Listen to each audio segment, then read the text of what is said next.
Thank you so much, Jochen, and thank you, Pauline, and the organizing committee and the board. It's a great honor to start off the conference with this talk.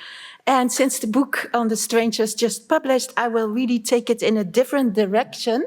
The book is on strange taste, and now I want to think a bit more about the strange as an aesthetic quality. And that's, pushing some of the analysis further. The strange encompasses the unusual, the unexpected, and the extraordinary. Can you hear me well? Yeah? It ranges from the dissonant to the odd and the uncanny. It concerns phenomena that we don't immediately grasp or have words for. Experiences of strangeness provoke questions. They trace out orbits of doubt. What does all this mean from an aesthetic perspective? Specifically, what can we make of the enigmatic aesthetic quality that we refer to by means of the idioms of the strange? The strange is typically studied under the rubrics of adjacent categories such as the uncanny, the abject, wonder, horror, and monstrous. This method has a lot going for it. It illuminates the labyrinthine workings of the strange as a force that shapes affective interactions among different subjects and among subjects, objects, and places. It charts involved experiential trajectories that stretch across sites of belonging and non-belonging. This common approach lodges strangeness in an expansive cultural phenomenology. Strangeness is shown to have a ubiquitous presence in the aesthetic realm. What can we make of the specific ways in which a strange is produced, sensed, felt, and known? On this point, the standard line of investigation is reticent. It stops short of contemplating the quality's distinctively aesthetic characteristics. The attributes that make the strangeness experience what it is and that undergird and foster its cultural potentialities do not become explicit topics of inquiry. The roundabout route we have learned to rely on in interpreting the strange overlooks features of this aesthetic quality and elides dimensions of the aesthetic politics the strange can enact. This essay proposes a shift of focus. By considering instances of the strange in poems, short stories, and works of visual art, I highlight phenomenological itineraries that elude the customary lenses. Dropping the habitual indirection, I bring into view an unabashedly public aesthetic of the strange. I describe a strangeness that vitally partakes of the phenomenon I call aesthetic publicness. Traced in this fashion, the strange reveals its liminal movements, its reciprocal strings to disinterest, its capacity to awaken untold stories, and its affinities with the queer. An aesthetic logic becomes apparent that exceeds the workings of the strange analyzed by Julia Kristeva, Sarah Ahmed, and Bonnie Honig. I outline this logic by looking at writings by the Argentine authors Jorge Luis Borges, Alicia Borinsky, and Julio Cortázar. Equipped with this logic, we can clarify instances of strangeness in Bell Hooks's and Gloria Anzaldua's accounts. The strange, I argue, must be placed at the forefront of a decolonial aesthetics. Borges develops a public aesthetics of the strange in a 1967 lecture titled The Riddle of Poetry. In it, he discusses John Keats's sonnet on first looking into Chapman's Homer, Chapman's translation of Homer. Borges reads the poem as commentary on, quote-unquote, the poetic experience itself. He quotes the final lines, "Then I felt like some watcher of the skies, when a new planet swims into his ken, or like stout Cortés, when with eagle eyes he stared at the Pacific, and all his men looked at each other with a wild surmise, silent upon a peak in Darien." Here, Borges notes, while imitating Keats's sweeping gesture and cosmic spectacle, we have the poetic experience itself.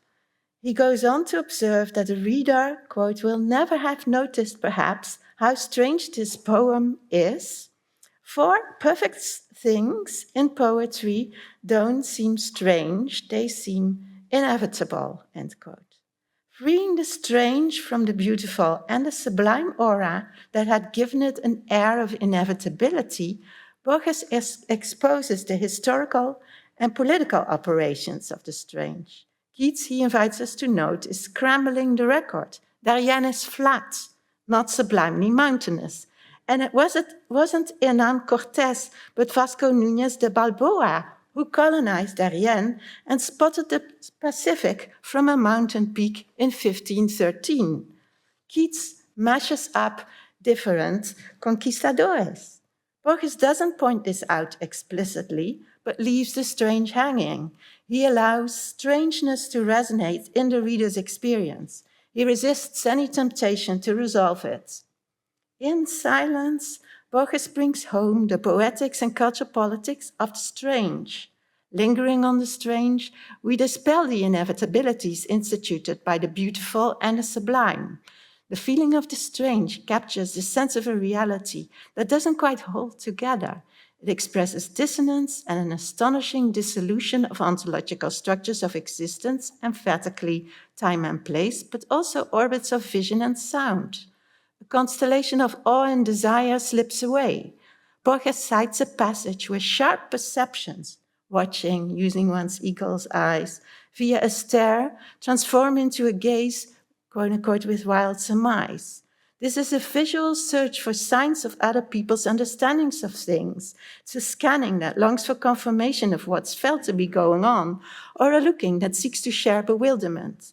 An intersubjective exchange may be in the offing that occasions the sense of a shared reality, but we're far from that. And coloniality is in place, so given that the sharing would be among the colonizers, coloniality ensures its one-sidedness. With his use of the term strange, Borges puts into play at least 4 kinds of strangeness: a strange coloniality, a strange poetic simile, produced by Keats, the strangeness felt by the folks in Keats's poem, and a strangeness his own text designs and gives his reader to contemplate. The reader's experiences of these different types of strangeness inform and feed into one another. Borges presents the reader with a densely layered strangeness experience, and he builds a scintillating politics into the aesthetic fabric that emerges. The strange preserves in experience an awareness of the aesthetic politics of coloniality that the registers of the beautiful and the sublime work to efface. The category of the strange supports a critical sensibility. By awakening the strange and having us dwell on it, Borges offers a critical epistemology. Liberating our sense of strangeness, we realize a decolonial consciousness. Releasing the grip of the beautiful and the sublime, we become aware of the strange. Following and staying with the sense of the strange, we read the world anew. We intuit that things aren't quite the way they seem to. We notice bemusing aspects of a poetic composition and see through social and political arrangements that otherwise assume an appearance of inevitability. Rather than making a quick point about Keats's objectionable artistry or the ravages of the settler colonial system, Borges brings to light the critical resourcefulness of the strange. He refuses to rein in strangeness or lock it into the past. Declining to submerge it under moral and political declarations, he installs it at the forefront of the cultural gaze, where it can keep reverberating with our thinking, our feelings, our imaginings and sensations. The strange holds capacities to see anew. It sparks a decolonial vision and enables us to uphold this vision as a facet of our epistemic perspective and reading practice. Indeed, the strange supports a decolonial aesthetics. It assumes a place on a par with beauty and the sublime. It's a carrier of enigmatic perceptions. It apprises us of shortfalls from perfection, aesthetic messiness, marginality, injustice. It brings home cultural arrangements that are occluded under the idealizing cast of the beautiful and the sublime. Borges' interest in the strange concerns not primarily an individual cultural proclivity, but extends to the field of what I call aesthetic publicness. By this, simply put roughly, I mean a public field shaped by aesthetic norms and forms. Borges envisions an aesthetically inflected, transhistorical and cross-geographical field of cultural interactions. He lodges his readers and himself in this vast relational expanse. We rely on this aesthetic infrastructure when detecting beauty from the classics to its present-day instantiations. It's in virtue of a constellation of aesthetic publicness that the current instance of the expression, the wine dark sea, as Borges indicates, not only invokes Homer, but also the 30 centuries that lie between us and him. Borges, his readers, and Homer's texts assume positions in relation to one another in a system of aesthetic publicness. Borges launches the strange into the system, stripped of the halloo of perfection. The poetic experience, which he has retrieved from Keats's poem, radiates perplexity. This is precisely what Borges aims to transmit through his writings. Quote, I can offer you only time-honored perplexities. And yet, why need I worry about this? What is a history of philosophy but a history of the perplexities of the Hindus, of the Chinese, of the Greeks, of the schoolmen, of Bishop Berkeley, of Hume, of Schopenhauer, and so on? I merely wish to share those perplexities with you. End quote. Borges intends to animate and participate in aesthetic publicness with his literature. He wants to touch us with the strange and get us to join him in contemplating it. In his vision of literature, strangeness pervades the cultural field. A critical aesthetic consciousness takes residence in a prodigious relational plane. A decolonial outlook carried by literary writing settles in the structures of aesthetic publicness.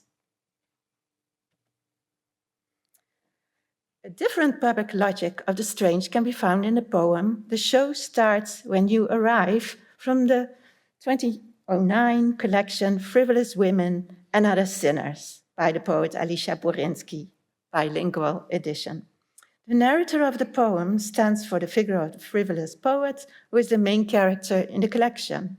The frivolous poet makes clear that the behaviors of the theater visitors, upon their return home, following the spectacle, fail to captivate her. She's not gripped by the act of taking off socks or making tea. Her interests lie elsewhere. And I'm going to the second couplet.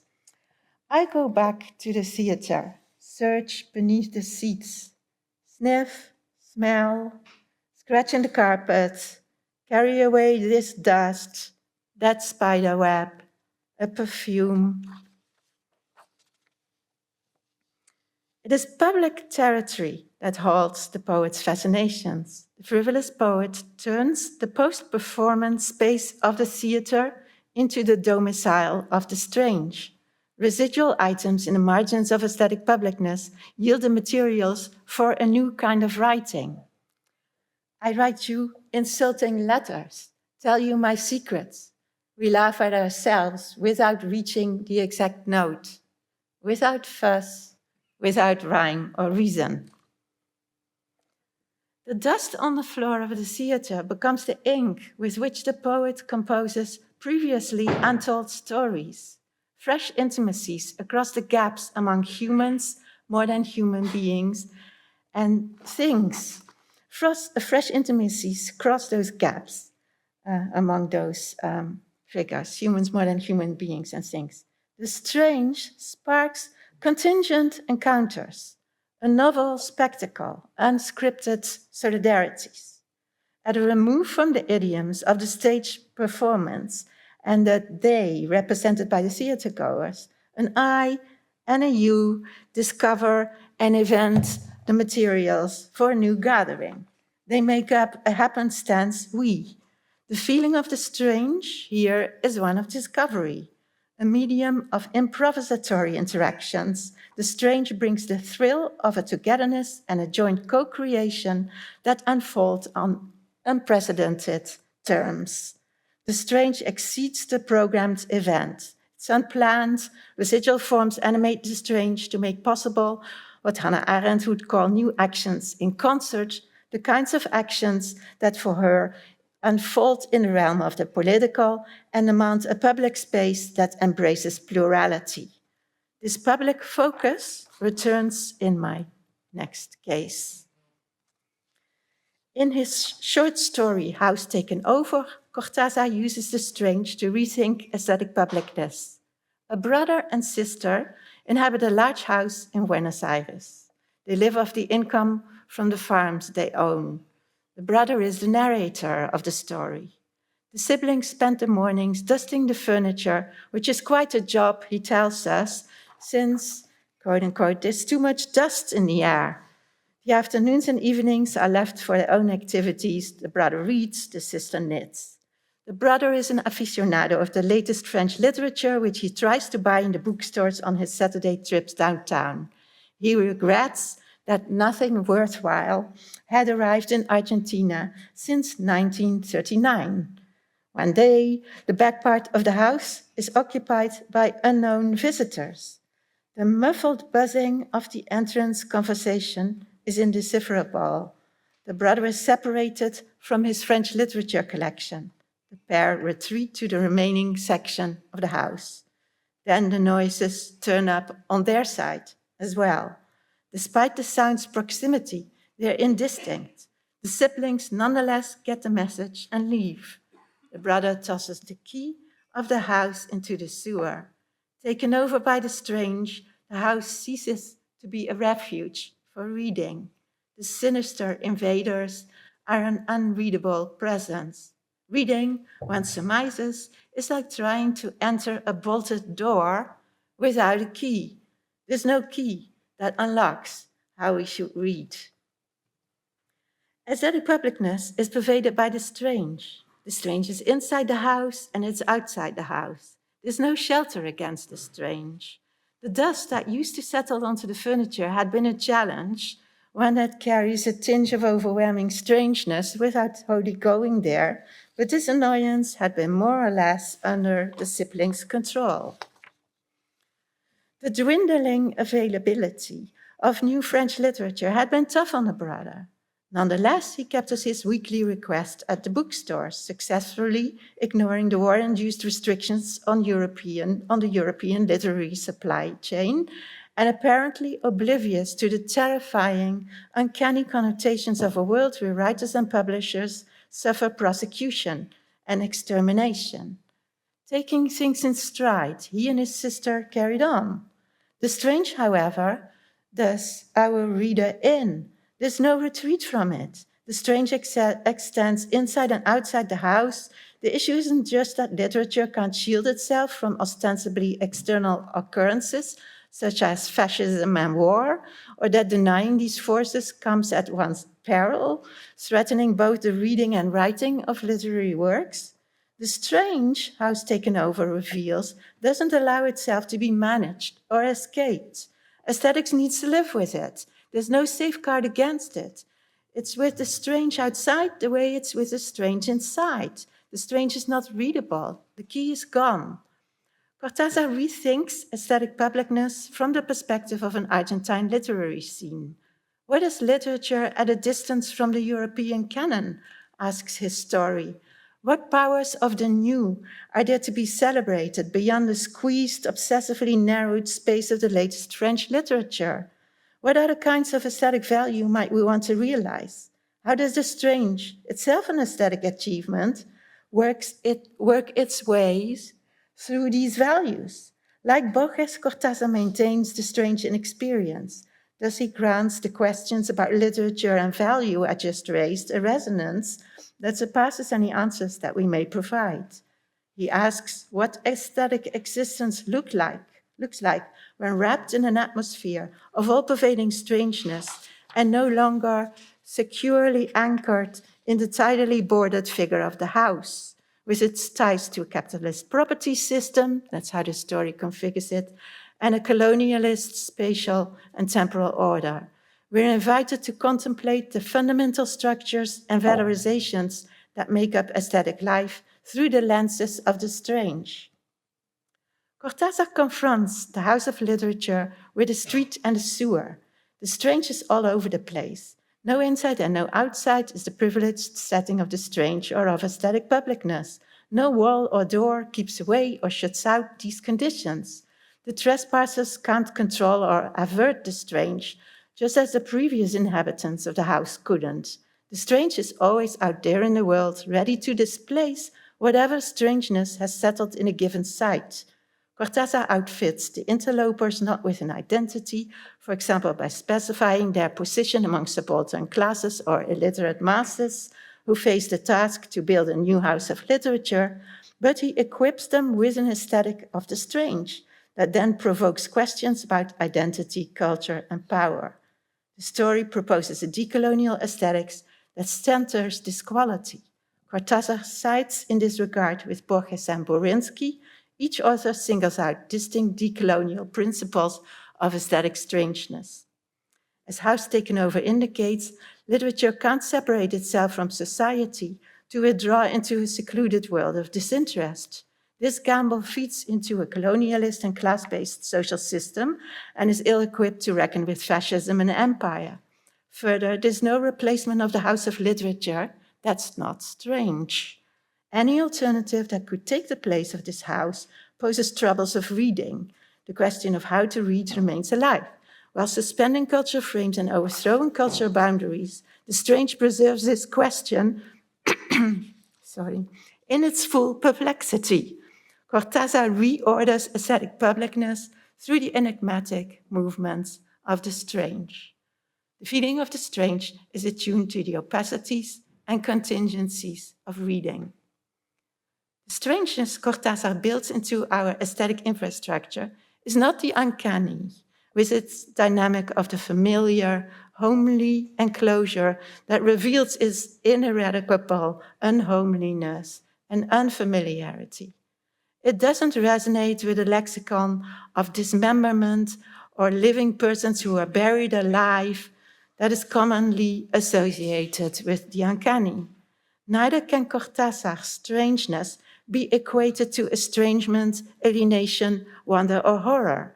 The same point applies to Borges's and Borinsky's deployments of the strange. The three Argentine writers each put forth a strangeness that differs from these more well-known aesthetic registers. The strange realizes its own perplexities, residual pursuits, and displacements.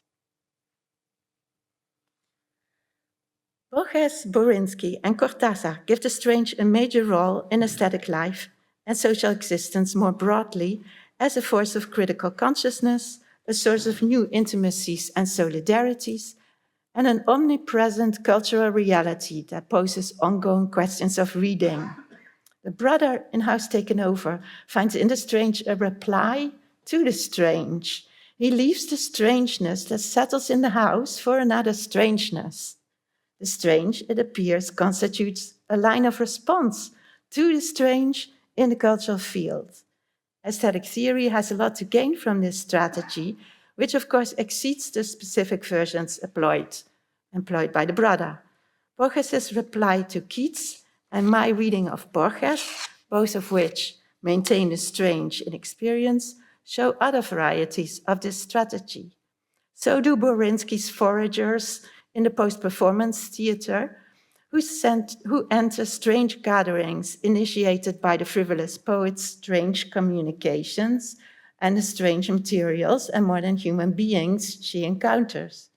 Readers, in each of the three cases, pick up on the strange and each in their own way carry it further.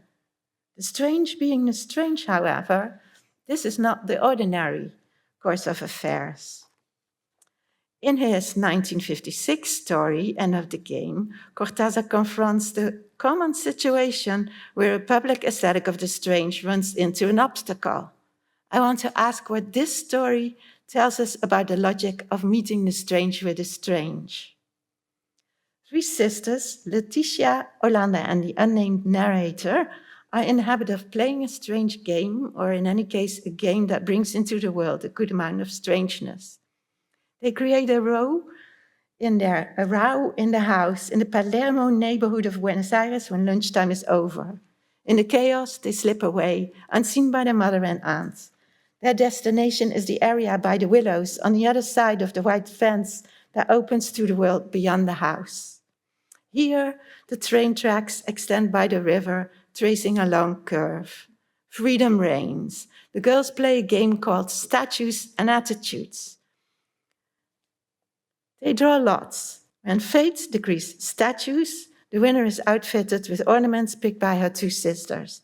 Based on the costume, it befalls to the newly fashioned character to decide whether she is, say, a Chinese princess or the ballerina.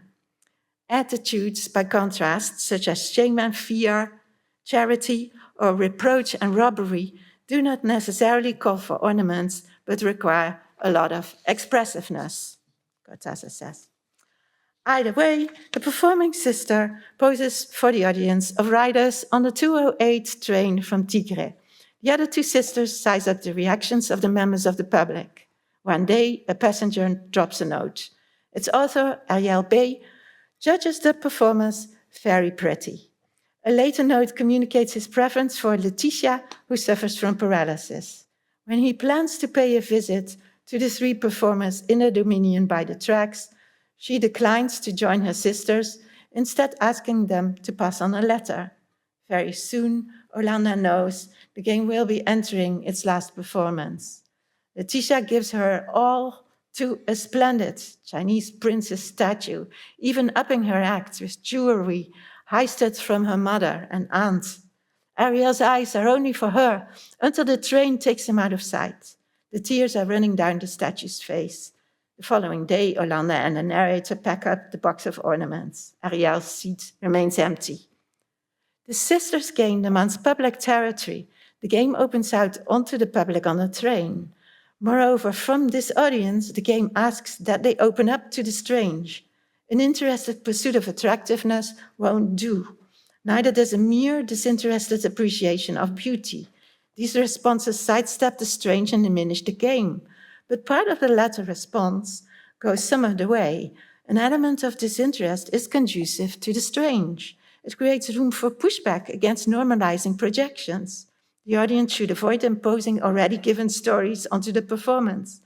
A public's ability to take a distance from its immediate desires, goals, intentions and understandings can forge the space required to withstand the pressure of conventional narratives.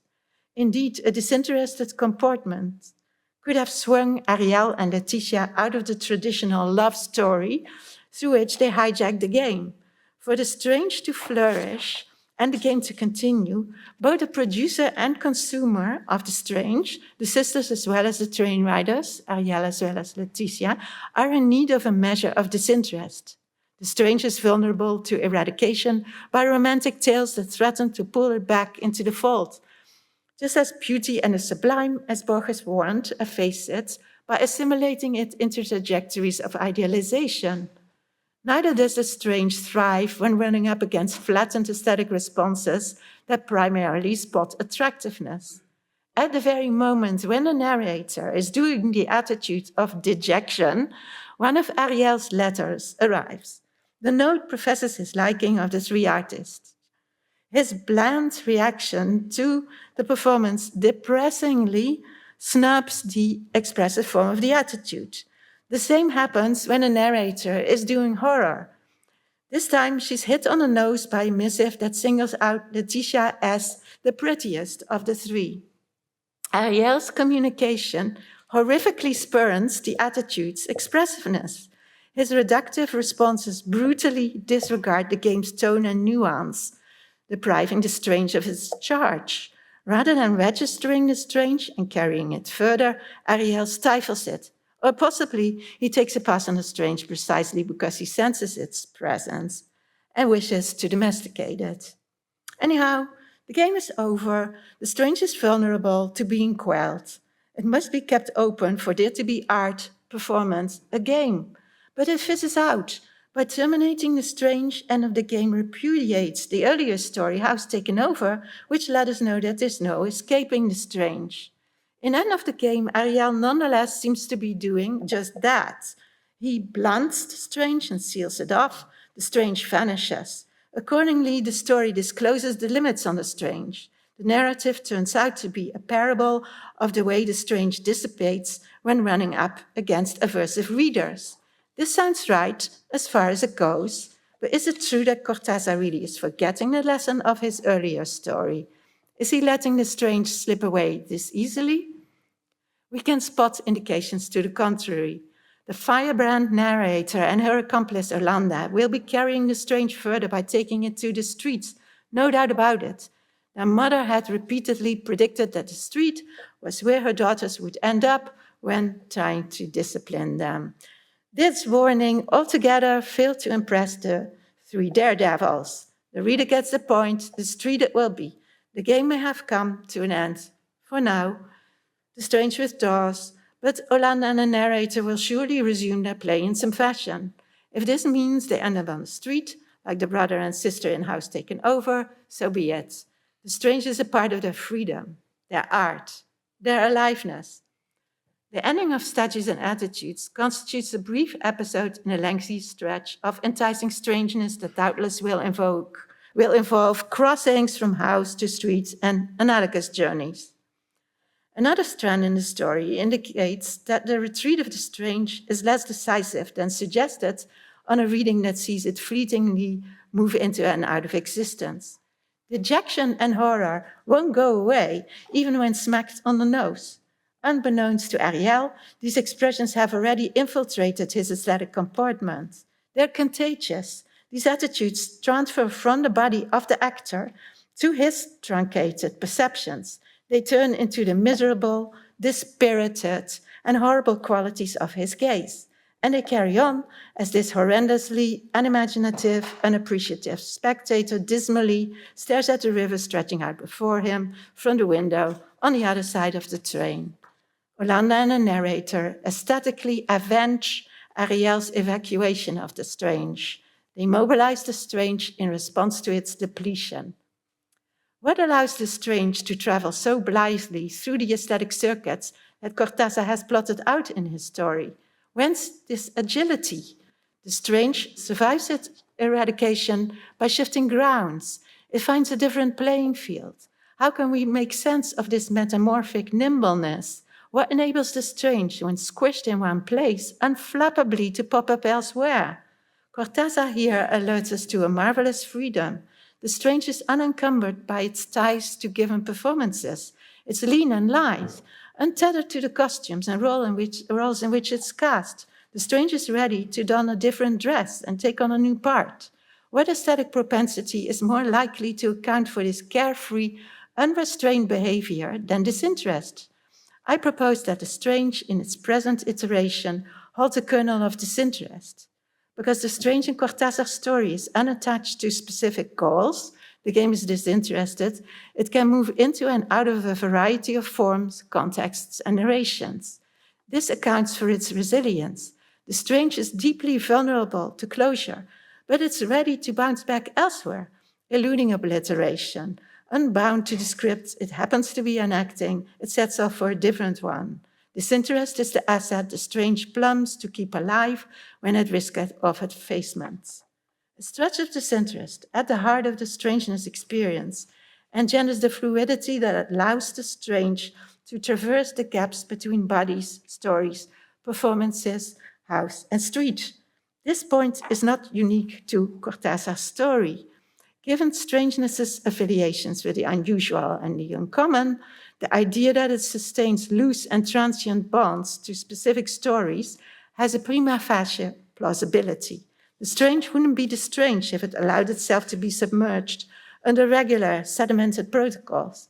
It involves a dissonance with what's construed as ordinary. It carries tensions, the disjunctions internal to the strange, its opposition between a presumed familiar baseline and something else, an alterity, readily translate into its versatile linkages to the scripts and positions it supports.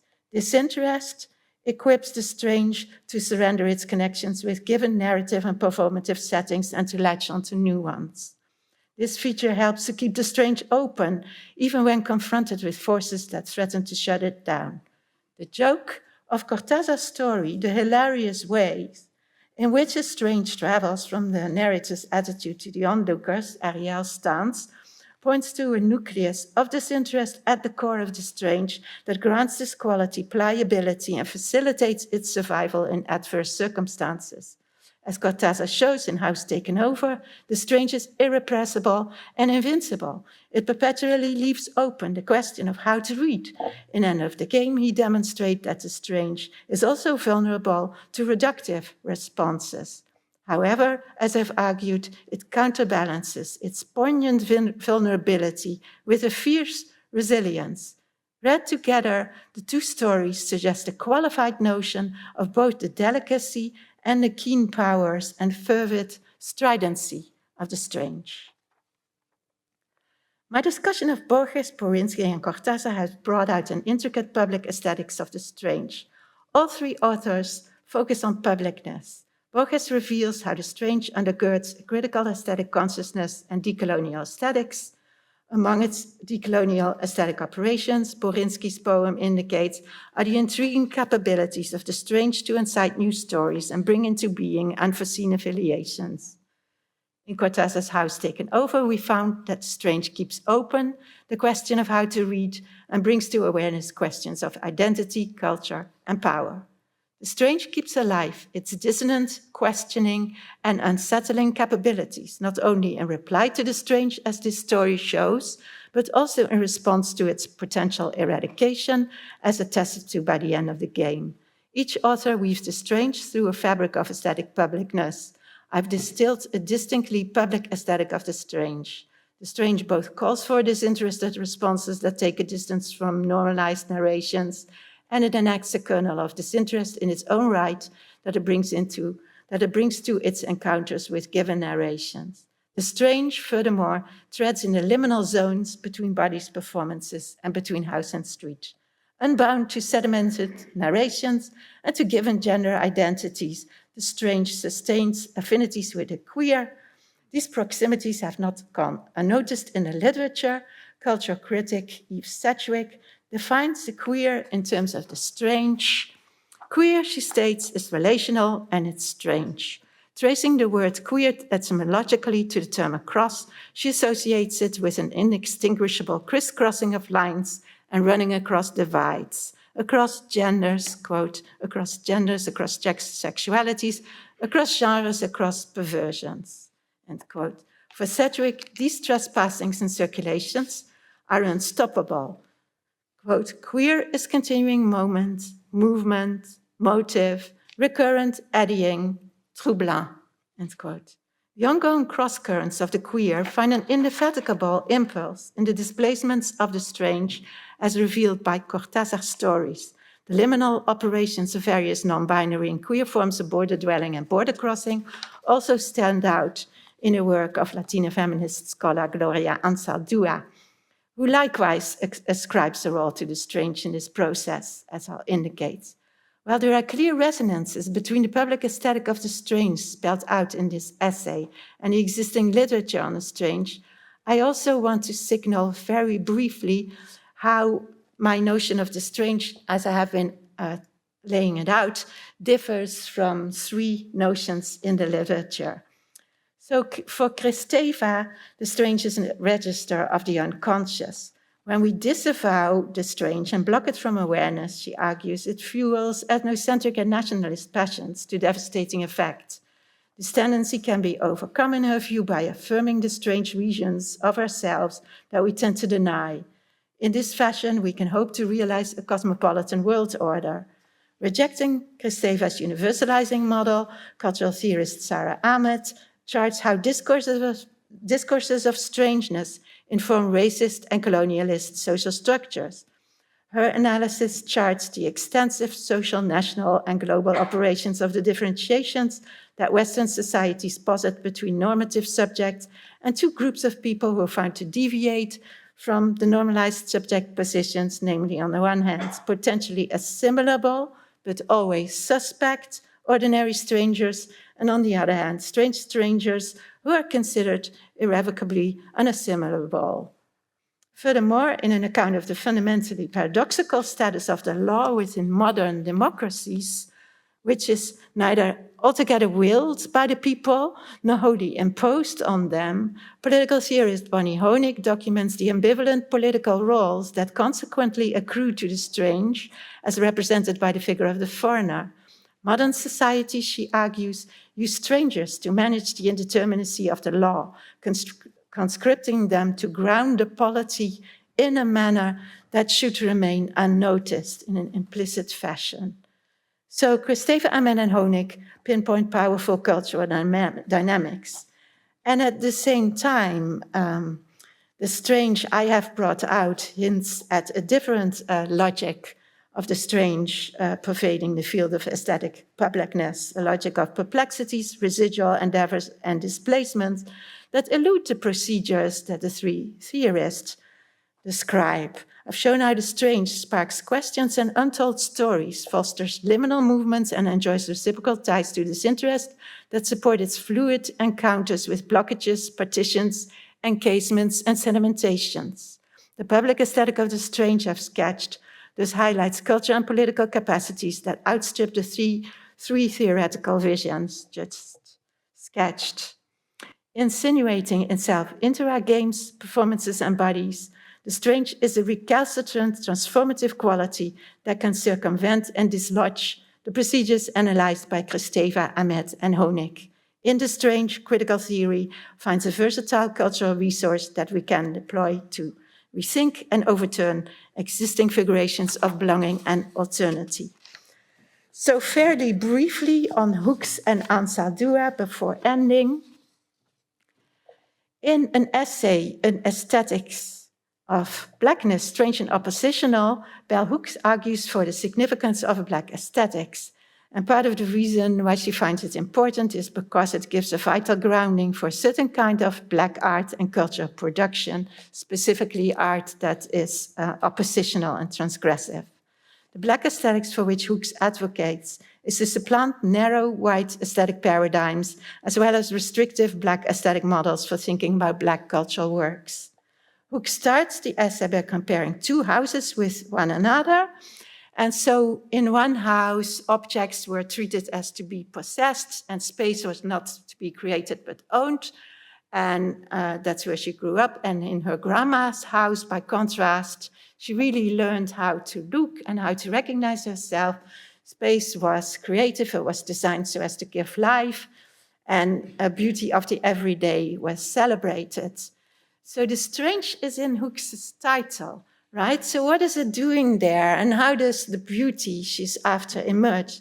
My claim is that there is a kernel of disinterest fostering the non-instrumental appreciation and fostering beauty that is in play here. And the strange is also bringing its element of disjunction to this situation, explaining why Hooks in her title mentions the strange without ever explaining, just mention it in the final line of her essay, which is basically a repeat of the title. So here we see that the strange is something that is kept open, an aesthetic that is kept open, and then brings beauty, and also fuels a critical stance and aesthetic consciousness, tying into the unimagined, unfelt, unsensed, and unthought. And briefly on Ansar Dua here, who is famous for her liminal aesthetics, her insistence on liminality, they quote, I'm just going to plunge into it for a moment, living on borders and in margins, keeping intact one's shifting and multiple identity and integrity is like trying to swim in a new element, an alien element. There's an exhilaration in being a participant in the further evolution of humankind, in being worked on. I have a sense that certain faculties, not just in me, but in every border resident, colored or non-colored, and dormant areas of consciousness are being activated, awakened. Strange, huh? And yes, the alien element has become familiar, never comfortable, not with society's clamor to uphold the old, to rejoin the flock, to go with the herd. No, not comfortable, but home. So Ansadua's most famous notion is the borderlands, and that is linked to the area close to Mexico in the southwest of the United States, where she grew up and where she was facing multiple profoundly contradictory realities, brought into being by Mexican and Anglo-American life worlds that are traversed by Nahuatl, indigenous histories, and symbolic languages. So she had to find a way of handling the tensions between different social orders. And this means confronting the strange. The border dweller, hence, needs to gain the skill of swimming in the strange. So the aesthetic experience of the strange is of key significance to life in the borderlands. And I think here with the monosyllabic, the strange monosyllabic quote, strange, huh? She is indicating that the language is not quite available yet. And again, like Borges, forcing us to hang in the strange, to stay with the strange. Despite the familiarity of the strange that he describes at the end, strangeness upholds a space where the unfamiliar can unfold. We swim or try to swim in the strange. This attempted or actual swimming enables us to activate dormant faculties, to create new stories, and bring into being new selves. It makes possible an exhilarating participation in collective processes of social change. Ansadua's points to the need, underlined by Cortázar, to keep the strange strange, rather than shutting it off by relying on predictable scripts. The guttural, corporeal, liminally verbal, dissociates the strange from ready-made narrations and preserves its kernel of disinterest. In this manner, Ansadua creates a generative aesthetic strangeness, an irrevocably strange experience that fosters social transformations.